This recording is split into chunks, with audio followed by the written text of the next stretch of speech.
Wood flooring is a super easy way to warm up your kitchen, or any space really.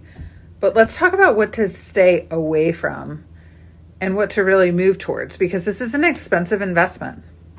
Do not, and I repeat, do not ever put anything that looks like this in your house. You will hate it in 3 to 5 years. I don't care if Joanna Gaines herself flies out there and Shay McGee's offering to install it. Don't do this to yourself. So if you're going to go light, go with something that looks natural. This is a French oak. It's a little bit on the grayer side if you like something that's a little bit cooler, but it's not going all the way gray, and this will still be popular in 20 years.